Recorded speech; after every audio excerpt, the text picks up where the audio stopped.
Assalomu alaykum hammaga. Bugun anatomiya bo'yicha 4-darsimizni ko'rib chiqamiz. Darsimizning klinik manzarasi quyidagicha holatda tuzilgan. Demak, bemordan kompyuter tasviri olish maqsadida Barri bo'tqasi ichirish amaliyoti o'tkazilyapti. Maqsad bemorda qizilo'ngachini o'rganish hisoblanishi aytib o'tilyapti. Barrili bo'tqa shunday xususiyatga egaki, o'zidan nurlarni qaytarish xususiyatiga ega, ya'ni nur yutish xususiyati yo'q.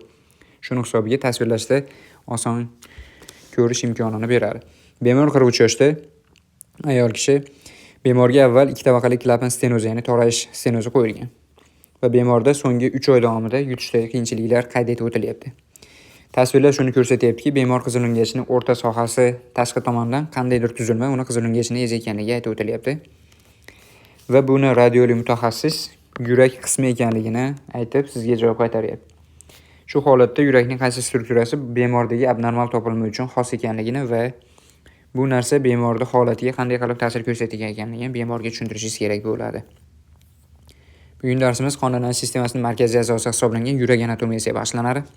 Yurakning ko'krak qafasidagi a'zolarga nisbatan qanday joylashganligi quyidagi tasvirda keltirib o'tilgan. Demak, bizda yurakning oldingi sohasi bu o'ng qorinchadan tashkil topyapti va uni oldingi tomonda to'sh. Yurakning ichki sohasi yoki cardiac apex deyiladi va yurakning asosi, ya'ni cardiac base deb nomlanadi. Ichki sohasi demak 5-qo'rg'irora bo'shliq va midklavikular liniyaga to'g'ri keladigan bo'lsa, base 2-qo'rg'irora bo'shliq o'ng parastenal liniyaga to'g'ri keladi. O'pkalar o'ng bo'lmacha va hanjarsimon o'simta qayd etib o'tilyapti. Bu yerda ham yurak tasvirlari keltirib o'tilgan. Demak, mana bu tasvirimiz bizda yurak autopsiyasi holatida ko'riladigan bo'lsa, diafragma muskuli, yurak cardiac apex yoki yurakning ichki sohasi, chap qorincha, o'ng bo'lmachadan va adashgan neftdan iborat bo'lyapti. Bu yerda esa ularni joylashuvi rentgenologik tasvirga keltirilgan. Yurak demak markaziy a'zo hisoblanadi, ya'ni qon aylanish sistemasi tarkibida va 4 ta kameradan tashkil topgan. Bular chap bo'lmacha va chap qorincha va ularni o'zaro bog'lovchi mitral yoki 2 tabaqali klapandan iborat bo'ladi. Ikkinchi tomonda bo'ladigan bo'lsa, o'ng bo'lmacha va o'ng qorincha ularni o'zaro aloqasini ta'minlovchi trikuspidal yoki 3 tabaqali klapandan tashkil topgan. Demak, chap qorincha o'zidagi kislorod konsentratsiyasi yuqori bo'lgan qonni yarmoysimon klapan orqali tizimga chiqarib berishi, o'ng qorincha esa o'pka arteriyasiga chiqarib berishi bizga ma'lum. Shuning hisobiga qon aylanish sistemasi bu systemic circulation, ya'ni tizimli qon aylanish sistemasi. Buni boshlanish joyi demak chap qorinchaga to'g'ri keladi. Undan so'ng aorta yirik qon tomiriga chiqariladi. Asta-sekin tizimli arteriyalarga, mayda qon tomirlarga bo'linib va oxirida kapillyarlar chigarlarni hosil qiladi. Ikkinchisi o'pka qon aylanish tizimi. O'pka qon aylanish tizimi demak bizda o'ng qorinchadan boshlanadi. O'ng qorinchadan so'ng o'pka arteriyasiga, o'pka arteriyasi asta-sekin tizimli venalarga aylanib, ular demak o'pka arteriyasini demak o'ng va chap o'pkaga qon olib boryapti va u yerda kapillyarlar chigarni hosil qilib, qonni kislorod bilan to'yinish jarayonida ishtirok etadi. Shundan so'ng esa yana yig'ilgan holatda yurakning chap bo'lmachasiga kelib quyiladi. Va bizda mana bu tizimdagi venalarimiz ham asta-sekin yig'ilgan holatda yuqori va pastki yo'q vena ko'rinishda o'ng bo'lmachaga borib quyilishi aytib o'tilyapti. Demak, shu ko'rinishda o'pka hamda tizimli qon aylanish doiralariga ajratiladi. Yurakni tashqi tomondan biriktirish to'qimadan tashkil topgan perikard o'rab turadi. Perikardda ikkita eng muhim qismi mavjud. Bu tashqi tomondan fibroz perikard hisoblanib, qattiq va elastik bo'lmagan 1 mm atrofidagi kallagindan iborat. Demak, u yurakka bog'lanish bilan bir qatorda atrofdagi yirik qon tomirlar diafragmaning markaziy pay qismi va to'shga bog'lanib turadi. Uni elastiklik xususiyati yo'qligi yurakdagi o'sha perikardial bo'shliqdagi suyuqlik yig'ilishi va uni tezda kardiak tamponit, ya'ni yurak tamponadasi holatiga o'tib ketishiga olib keladi. Ikkinchi qavati bu seroz perikard hisoblanib, uni o'zi yana 2 ta qavatga bo'linadi. Bular parietal qavati, tashqi qavati hisoblanib, fibroz perikardni ichki tomoni o'rab turadi. Ikkinchisi esa visceral yoki ikkinchi nomi epikard hisoblanadi. Bu to'g'ridan-to'g'ri yurakka bog'lanadi va totsimon arteriyalar va yog' to'qimasidan iborat bo'ladi. Aynan parietal va visceral varaqlar orasida perikard bo'shlig'i hosil bo'ladi. Bu bo'shliq 2 ta seroz qavati orasida hosil bo'lib, 20 ml atrofidagi seroz suyuqlikdan iborat. Ular yurakning qisqarib bo'shashi jarayonidagi ishqalanishni kamaytirish vazifasini bajaradi. Endi bizda mana bular grafik tasvirda keltirib o'tilgan. Demak, bizda eng tashqi tomoni fibroz perikarddan, undan keyin esa seroz perikardning parietal varag'i, perikard bo'shlig'i va visceral varag'i, ya'ni epikarddan iborat bo'lyapti. Undan so'ng muskuldan iborat miokard va qon tomiri bilan yuzlashuvchi endokard qismi keladi. Bu yerda ham shu narsa aytib o'tilyapti. Demak, 3 ta qavatdan tashkil etganligi, ya'ni tashqaridan ichkariga qaraganda fibroz perikard, parietal perikard, epikarddan iboratligi aytib o'tilyapti. Ikkalasining orasida perikardial bo'shliq, ya'ni parietal visceral varaqlar orasida perikardial bo'shliq hosil bo'ladi. Perikard, ya'ni yurakni tashqi tomondan o'rab turuvchi, demak o'sha tuzilma. Diafragma nervi C3, C5.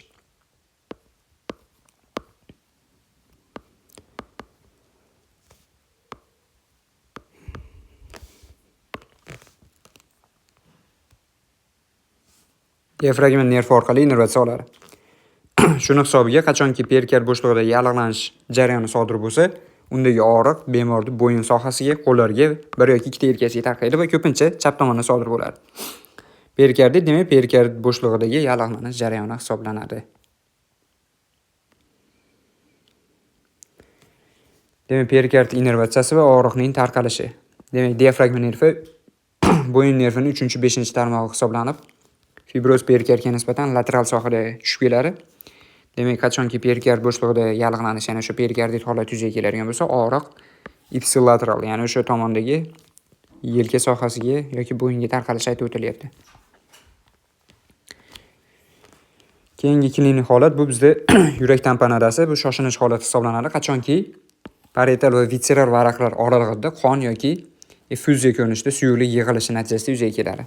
Biz aytib o'tdik, fibroz perikard demak elastik bo'lmaganligi uchun suyuqligi ozgina miqdorda u yerdagi suyuqlikning ko'payishi ham yurakni tashqi tomondan kompressiyani ezilishiga sabab bo'ladi. Tamponadaning muhim xarakterlik xususiyati bu Beck triadasi hisoblanib, aynan mana shu triada bizga yurak tamponadasi tashxisini qo'yishimizda eng muhim kriteriy, ya'ni talab hisoblanadi. Triada o'z nomiga muvofiq 3 ta eng muhim tarkibiy qismlardan iborat. Bular gipotenziya, ya'ni qon bosimi tushishi, bo'yin venalarining kengayishi, yurak shovqinlarini yoki yurak normadagi tovushlarining eshitilishini kamayishi bilan kechadi. Qo'shimchasiga Kussmaul belgisi ham qayd etilishi mumkin, ya'ni nafas olish davrida yurakka qon qaytib kelishi kerak va natijada bo'yin turuq venalarining hajmi kichrayishi kerak bo'ladi. Endi bunda yurak tashqi tomondan suyuqlik bilan ezilayotganligi uchun o'ziga diastole davrida qonni qaytarib ola olmaydi va oqibatda qon tizimda qolib ketishiga va bo'yin turuq venalarining kengayishiga sabab bo'ladi. Ya'ni inson nafas olgan paytida bo'yin turuq venalarining kengayishi demak Kussmaul belgisi ekan. Qo'shimchasiga pulsus paradoksis holati, bunda demak nafas olish davrida sistolik qon bosimi 10 mm/s pastga qarab tushishi hisoblanadi. Demak, perikard bo'shlig'idagi bosimni oshishi, diastolik to'lishda qiyinlashuvi, demak yurakni minutlik chiqarish hajmini kamayishiga sabab bo'ladi. Bu esa o'z navbatida klinik belgilarda yuzaga kelishiga olib keladi. Demak, bu yerda mana klinik belgilar keltirib o'tilgan yurak tamponadasi. Bizda demak qorincha bo'shlig'i kamayadi, chunki tashqi tomondan kompressiyaga uchrayapti, perikardial bo'shliq suyuqlik bilan to'lganligi uchun. Bu esa yurakda diastole davrida qon bilan to'lishini kamaytiradi. Yurak qon bilan diastole davrida kam olgandan so'ng tizimga kamroq qon chiqarishiga olib keladi. Bu esa gipotenziyaga, ya'ni o'sha qon bosimini kamayishiga sabab bo'ladi. Qo'shimchasiga bo'yin turuq venalarining kengayishi. Sababi aynan yuqori ko'rak vena o'z qonini o'ng bo'lmachaga quyishi kerak. Ya'ni o'ng bo'lmacha ham tashqi tomondan kompressiyaga uchraganligi uchun qon yuqori ko'rak venada qolib ketadi va bo'yindagi mana bu yirik qon tomirlarida demak kengayish yuzaga keladi. Va yurak tovushlarining eshitilishini kamayishi. Sababi demak yurakda atrofi suyuqlik bilan to'lgan bo'shliqdan iborat bo'lib qolganligi uchun ular yurakda normadagi auskultativ belgilarning chiqishini qiyinlashtiradi. Va puls bosimi ham kamayishi, ya'ni normada 120 ga 80 mm/s ustunida. Bizda bu ayirma, ya'ni sistolik bosimdan diastolik bosim ayirmasi 40, bu puls bosimi hisoblanadi. Endi aynan bu holatda bizda gipotenziya yuzaga kelib, demak sistolik bosimda tushish yuzaga kelganligi uchun e'tibor bersalaring, puls bosimining kamayishi yuzaga kelyapti. Aynan yurak tamponadasi holatida. Endi bu holatda davolash asosan perikardiyosintez xirurgik aralashuvini talab qiladi. Demak, bunda shpris chap tomondan 5 yoki 6 qo'riq bo'shlig'i, ya'ni to'shga yaqin sohaga kiritiladi va yurak bo'shlig'idagi suyuqlik tortib olinadi. Bu yerda xavf ichki ko'krak arteriyasini zararlab qo'yish xavfi mavjud bo'ladi.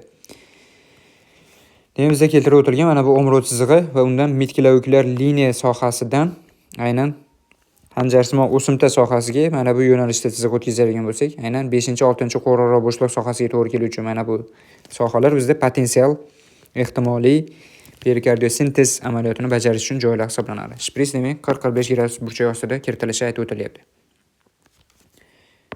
Bizda yurakda yurakning chap bo'lmachasi bu eng ortki qismi hisoblanadi. Ya'ni yurak va umurtqa pog'onasining o'rtasida aynan yurakning chap bo'lmachasi joylashadi. Shuning uchun qachonki chap bo'lmacha kengayadigan bo'lsa, misol uchun mitral stenoz kasalligida u o'zining atrofidagi tuzilmalarda ezilishiga olib keladi. Misol uchun qizilungachni kompressiyasi disfagiyaga, chap qaytuvchi laringel nerv kompressiyasi esa hoarseness, ya'ni bemorning ovozi yo'qolib qolishiga olib kelishi mumkin. Bu kasallikning nomi Ortner sindromi hisoblanadi. O'ng qorincha esa yurakning eng asosiy oldingi sohasiga to'g'ri keladi va ko'pincha travma olish natijasida aynan shu o'ng qorinchaga shikast yetishi aytib o'tilyapti. Demak, chap qorincha 3/2, o'ng qorincha esa 3/1 diafragmatik yurak yuzalarini hosil qilishda qatnashishi ham aytilyapti. Ya'ni yurakda o'zini qon bilan ta'minlanishi koronar, ya'ni toshsimon qon tomirlari orqali qon bilan ta'minlanadi. Demak, oldingi tushuvchi left anterior descending artery deyiladi. Oldingi tushuvchi chap arteriya va uni tarmoqlari yurakning oldingi 3/2 qismidagi, demak, qorinchalararo to'siq sohasi yoki oldingi lateral sohadagi so'rasumon muskulalar va yurakning oldingi aynan chap qorinchaning oldingi yuzasini qon bilan ta'minlaydi. Va eng ko'p okklyuziyaga uchrovchi, ya'ni berkilib qoluvchi qon tomir aynan shu oldingi tushuvchi chap arteriya hisoblanadi. Keyingi qon tomiri bu posterior descending artery yoki PDA. Bu ham bizda qorinchalararo to'siqda 3/1 sohasini qon bilan ta'minlaydi yoki yurak devorining ortki 3/2 qismi sohasini ham qon bilan ta'minlaydi. Ortki medial sohadagi so'rasumon muskulyar, sinoatrial va atrioventrikulyar tugunlar ham aynan shu qon tomiri hisobiga qon oladi. Demak, qachonki bu qon tomirida infarkt yuzaga kelib okklyuziya bo'lib tiqin paydo bo'ladigan bo'lsa, aynan tugunlarda, ya'ni yurak avtomatiyasini ta'minlovchi tugunlar faoliyati ham buzilishi, bradikardiya yoki yurak blokadasiga olib kelishi mumkin. Bizda aynan mana shu PDA qon tomirida hosil bo'lishiga qarab bemorlarda o'ng dominant qon aylanishi, chap dominant qon aylanishi yoki kodominant qon aylanishiga bo'linadi. Qachonki PDA o'ng koronar arteriyadan hosil bo'ladigan bo'lsa, bu demak o'ng dominant hisoblanib eng ko'p uchrovchi tipi. Qachonki LCX, ya'ni left circumflexdan hosil bo'ladigan bo'lsa, bu 5-10% bemorda qayd etiladi va bu chap dominantga kiradi. Endi ikkalasi, ya'ni chap aylanib o'tuvchi va o'ng koronar birgalikda qo'shilib turib PDA da hosil qiladigan bo'lsa, bu kodominant va 10-20% bemorda uchrashi aytib o'tilyapti. Aynan koronar qon tomirlariga qon otilib chiqishi yurakning eng erta diastola davriga to'g'ri keladi. Aynan mana shu davr mobaynida ularda qon miqdori pikka chiqadi. Koronar sinus esa yurakning chap sohasida joylashgan atrioventrikulyar egachasidan o'tib, yurakning o'ng bo'lmachasiga quyilishi aytib o'tilyapti. Demak, bizda mana qon tomirlar keltirib o'tilgan. Birinchisi bu demak o'ng koronar qon tomir, ikkinchisi esa chap koronar qon tomir. U keyinchalik ikkita asosiy tarmoqqa bo'linadi. Bular left circumflex artery va LAD, ya'ni oldingi tushuvchi chap arteriyaga bo'linishini ko'rishimiz mumkin. Bu yerda yurakni o'tkazuvchi tizimi haqida ma'lumot berilyapti. Yurakni o'tkazuvchi tizimi bu sinoatrial tugun, ya'ni yuqori ko'rak venani o'ng bo'lmachaga quyiladigan joyda, ikkinchisi esa atrioventrikulyar tugun. Bo'lmachalararo to'siqni pastki ortki sohasiga to'g'ri keladi va undan so'ng gist tutamiga qarab yo'naladi. Gist tutami esa Purkinje tolalarga davom etishi qayd etilyapti. Bu yurakni o'tkazuvchi tizimini hosil qiladi. Biz yuqorida yurakda demak arterial qon bilan ta'minlanishini ko'rib chiqdik. Endi yurakning venöz qoni qayerga borishi aytib o'tilyapti. Bu asosan koronar sinus eng asosiy yurakni vena qonini yig'uvchi tarmoq hisoblanib, demak yurakning orqa sohasidagi koronar egachada joylashadi. U to'g'ridan to'g'ri yurakning o'ng bo'lmachasiga yurakdagi barcha venöz qonni olib boradi. Mana bu yerda keltirib o'tilgan koronar sinus va uning yo'nalishi qayerga qarab yo'nalganligi.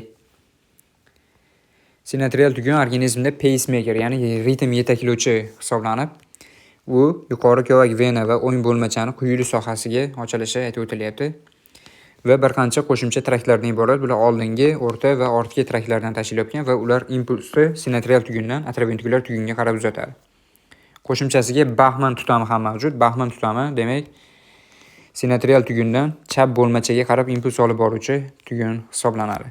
Qachonki sinoatrial tugun muvaffaqiyatsizlikka uchrasa va impuls yarata olmasa, bor mas'uliyat endi atrofventrikulyar tugunga o'tadi va atrofventrikulyar tugun minutiga 40 tadan 60 tagacha bo'lgan chastotada yurakda urishini ta'minlab berib turadi. Sinatral tugunda bu ko'rsatkich 60-100 tani tashkil etadi. Keyingisi bu atrofventrikulyar tugun hisoblanib, joylashuv jihatdan koronar sinus teshikchasi sohasiga yaqin joylashadi. Aynan bu joy anatomik jihatdan ko'h uchburchagi deb nomlanadi. Demak, atrofventrikulyar tugunning o'ziga xos fiziologik xususiyati shundan iboratki, 0,1 sekundlik kechikishni amalga oshiradi. Qorinchalarda to'lishiga imkon yaratish maqsadida. Keyingi tuzilmalar bular gis tutami hamda Purkinje tizimi hisoblanadi. Gis tutami bizda o'ng right bundle branch, ya'ni o'ng asosiy tarmoq va chaft asosiy bir tarmoqqa bo'linadi. Demak, bular yurakning o'ng hamda chap qorincha sohasini impuls bilan ta'minlash vazifasini bajaradi. Bu yerda mana umumiy kartinada keltirib o'tilgan. Demak, bizda sinatral tugun, undan chiquvchi 3 ta tarmoq, ya'ni bular oldingi, o'rta va ortki tarmoqlar va Bachmann tutami, demak, chap bo'lmachaga qarab yo'naladi. Shundan so'ng atrofventrikulyar tugunga boradi.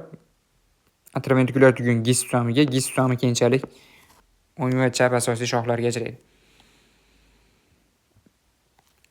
Yurak innervatsiyasi, ya'ni yurakning nerv bilan ta'minlanishi. Asosan bu parasimpatik va simpatik nerv sistemasi hisobiga amalga oshadi. Parasimpatik nerv demak vagus nervi, ya'ni 10-nerv hisobiga yurak faoliyati, yurakning minutlik qisqarishlar sonini kamaytiradi. Qo'shimchasiga yurakning o'tkazuvchanlik xususiyati, ya'ni o'sha impuls o'tkazuvchanlik xususiyatini ham kamaytiradi. Simpatik tarmoq esa yuqori bo'yin hamda ko'krak tarmoqlaridan chiquvchi hisoblanib, yurakning qisqarishlar sonini hamda qisqaruvchanlik kuchini oshirib beradi. Eng muhim anatomik demak bizda belgilar, mo'ljallar keltirib o'tilyapti. Bu yerda sinatral tugunda aytib o'tdik, yuqori ko'rak vena va o'ng bo'lmachani birlashish sohasida joylashgan bo'lib, sinusli ritm hosil qilib, yurakni minutiga 60-80 marotaba yoki 60-100 marotaba qisqarishini ta'minlaydi. Atrofventrikulyar tugun demak ko'h uchburchagida joylashadi va uni o'ziga xos muhim xususiyati o'tkazuvchanlikdagi 0,1 sekundga kechikish hisoblanadi. Keyingisi esa moderator, ya'ni boshlovchi tarmoqlar hisoblanadi. Bular demak o'ng qorincha sohasida joylashib, o'ng right bundle branch deyiladi, ya'ni o'ng tutam tarmoqlarini so'rosma muskullariga olib boradi. Diafragma nervi fibroz perikardiyaga nisbatan lateral joylashadi va uni og'rig'i 3-5 dermatoma bo'ylab yelkaga tarqaladi. Vagus nerv demak bu yurak jigarni hosil qiladi va parasimpatetik nerv sistemasi yurak qisqarishlar sonini kamaytirishi aytib o'tilyapti. Bu yerda endi yurakda tasvirlari, rentgenlar tasvirlari va eng muhim qismlar keltirilgan. Demak, yurakning oldingi sohasi bizda o'ng qorinchaga to'g'ri keladi va yurak ichki sohasi, chap qorincha sohasi, pastki ko'rak vena, o'ng bo'lmacha demak mana bu sohaga to'g'ri keladigan bo'lsa, yuqori ko'rak vena va aortik ko'tarilma mavjud ekanligi aytib o'tilyapti. Bu esa endi bizda yon tomonlama, ya'ni lateral yo'nalish bo'ylab olingan yurak tasviri. Bu yerda ko'ndalang kesmasida yurakda joylashuvi demak, oldingi soha o'ng qorinchaga, ortki soha esa chap bo'lmachaga, yon sohalar esa chap qorincha va o'ng bo'lmachaga to'g'ri kelishi aytib o'tilyapti. Bizda endi dastlabki bemorimizning holatiga ta'rif berilyapti. Bemorda chap bo'lmacha kengayish holati qayd etilgan. Sababi mitral stenoz bo'lganligi hisobiga chap bo'lmachadan chap qorinchaga qon o'tish miqdori kamaygan. Bu esa chap bo'lmachaning kengayishiga olib kelgan. Biz aytib o'tdik, chap bo'lmacha yurakning eng ortki sohasiga to'g'ri keladi va tashqi tomonda o'ziga yaqin joylashgan strukturalarda ezilishiga olib keladi. Bu strukturalardan biri bu qizil o'ngach. Va bemordagi yutishni qiyinlashuvi holatiga sabab bo'lishi aytib o'tilyapti. Demak, bugungi darsimiz shulardan iborat edi. Hammaga rahmat, sog' bo'linglar.